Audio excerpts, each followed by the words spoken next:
Hi friends, welcome to Anila's kitchen. ఈరోజు బెండకాయ రొయ్యలు పులుసు ఎలా తయారు చేసుకోవాలో చూద్దామా. కావలసిన పదార్థాలు: బెండకాయ ముక్కలు, రొయ్యలు, టొమాటో, ఉల్లిపాయ, పచ్చిమిరపకాయ, అల్లం వెల్లుల్లి పేస్ట్, చింతపండు గుజ్జు, పసుపు,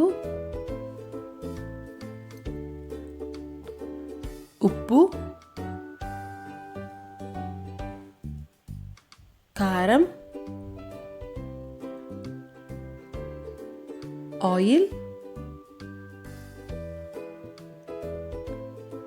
కొత్తిమీర, దాల్చిన చెక్క, లవంగం. ముందుగా బాండీ పెట్టుకుని బాండీలో తగినంత ఆయిల్ వేసుకోవాలి. ఇది నాన్ వెజ్ కాబట్టి కొంచెం ఆయిల్ ఎక్కువే పడుతుంది. నేను కొంచెం ఆయిల్ ఎక్కువగానే వేసాను.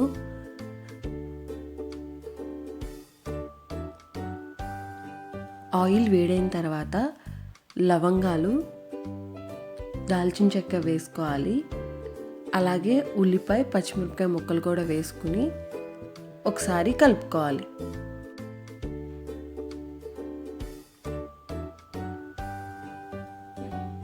ఇప్పుడు కొంచెం పసుపు యాడ్ చేసుకుని మళ్ళీ ఒకసారి కలుపుకోవాలి.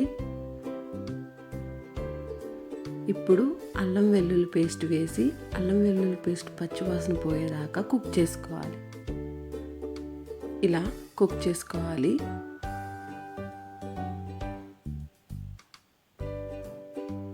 ఇప్పుడు ముందుగా కట్ చేసుకుని పెట్టుకున్న బెండకాయ ముక్కలు వేసి ఒకసారి కలుపుకొని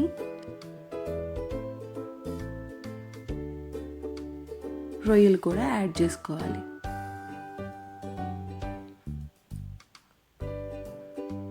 ఇలా యాడ్ చేసి మొత్తం కలిసేలాగా కలుపుకొని మూత పెట్టి ఒక 2 minutes పాటు కుక్ చేసుకోవాలి.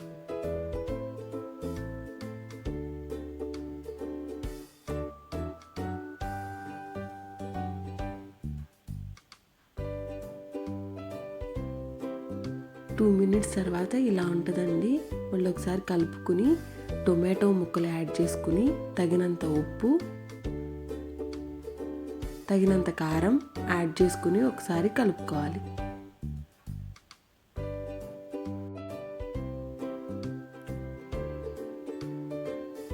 ఇప్పుడు నేను చింతపండు గుజ్జుని యాడ్ చేస్తున్నాను. చింతపండుని నేను ముందే నానబెట్టుకుని ఉంచుకున్నాను.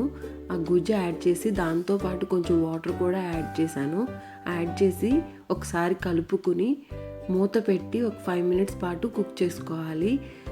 ఆ 5 minutesలో మధ్య మధ్యలో కూర కలుపుకుంటూ ఉండాలి. అలాగే ఉప్పు సరిపోయిందో లేదో కూడా చెక్ చేసుకోండి.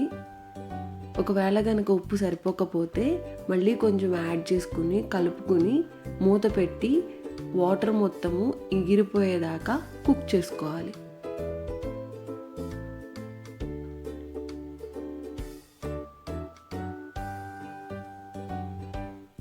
ఇలా అన్నమాట. ఇలా వాటర్ మొత్తం ఎగిరిపోయేలాగా కుక్ చేసుకోవాలి. అంతే, కూర రెడీ అయిపోయింది. ఇప్పుడు నేను ముందుగా కట్ చేసుకుని పెట్టుకున్న కొత్తిమీర యాడ్ చేసుకుని స్టవ్ ఆఫ్ చేసేస్తున్నాను. అంతే, ఎంతో రుచికరమైన బెండకాయలు రొయ్యలు పులుసు రెడీ అయిపోయింది. మీరు కూడా మీ ఇంట్లో ట్రై చేసి